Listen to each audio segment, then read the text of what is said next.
When you're visibly pregnant, everyone wants to talk about it. It is almost impossible to be in public without fielding questions and comments from strangers. The woman working the checkout line at the grocery store would like to know if it's a boy or a girl. The server at the end of a restaurant meal provides several, unsolicited, doula recommendations.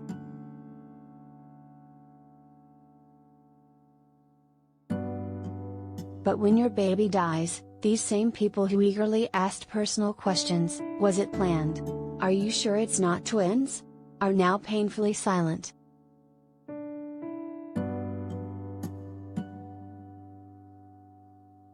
My son, Paul, died a few weeks before his due date. Overnight, what had been a textbook, almost boring pregnancy transformed into making a death plan and a birth plan. Initially I felt shock, the disbelief that this perfectly healthy newborn was gone. After 9 months of diverting all prenatal care and concern to this baby, I became the sole patient.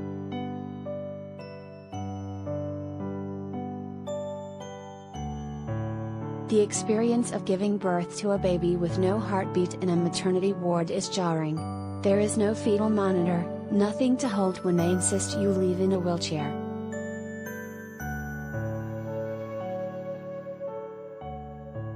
But what happens after is also hard.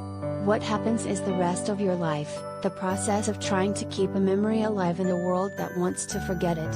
Sometimes that looks like family or friends who aren't interested in seeing photos of him. Other times it means that people pretend the whole pregnancy and loss didn't happen at all. Processing those in your life who are evading it complicates the already painful experience of mourning an infant.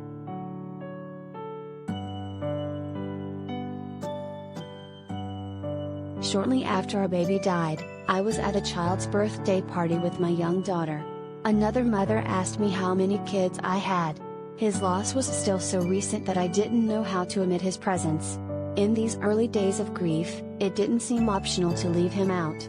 I told her that we had our daughter and we had just lost a baby.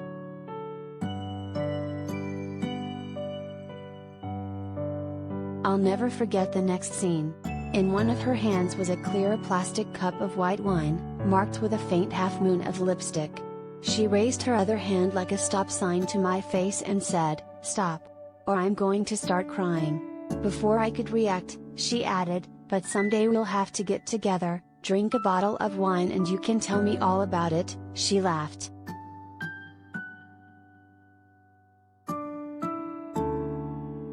Nobody wants to talk about dead babies.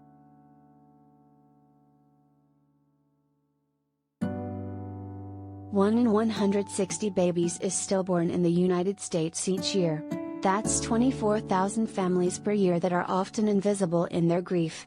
We have very little language, and few rituals, in our culture to mourn and remember babies who died during or just before birth.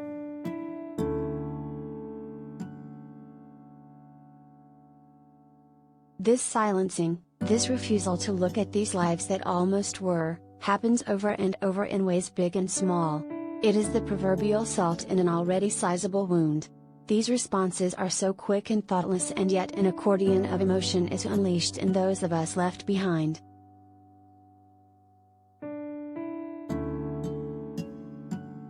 I was texting with a friend who lost her newborn daughter earlier this year. We were commiserating about the anger that sets in after the initial shock wears off. Rage at the unfairness of it all, annoyance at family and friends who avoid discussing the loss, and everything in between. When people in your life fall silent or talk about everything but the baby, the existing pain deepens.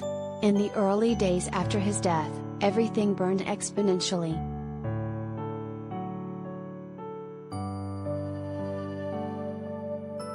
We are so afraid of death, even more so when it intersects with youth, that being asked to face it is considered optional. Even at the cost of the ones most affected by it.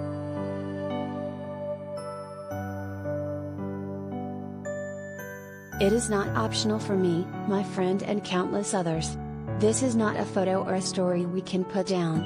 Often we're just asking you to hold it for, at most, a few minutes.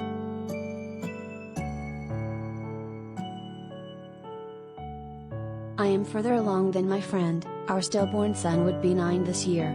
What is there to say about what it's like 9 years out? It's easier and harder. You keep carrying him along, it feels more difficult to talk about him out in the world because of the years that separate him and me.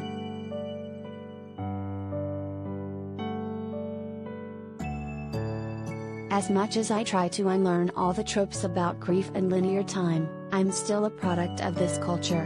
When I mention him now, I can imagine what everyone's thinking, but it's been so long, time heals all wounds, everything happens for a reason. My favorite cliche is a lie, I can't imagine. You can imagine. And in refusing, you withhold a shred of empathy or comfort that would cost you almost nothing.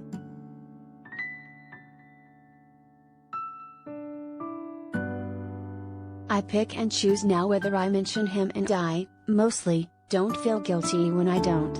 We've worked out a deal, he and I. I know he knows that it's not about him. It's about making a snap decision regarding my audience.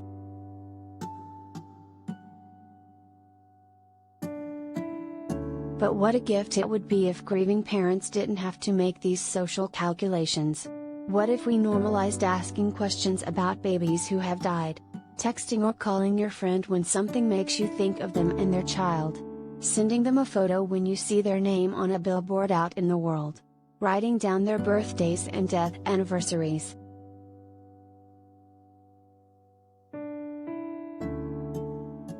We know there is no bringing them back. We're just asking that you remember them.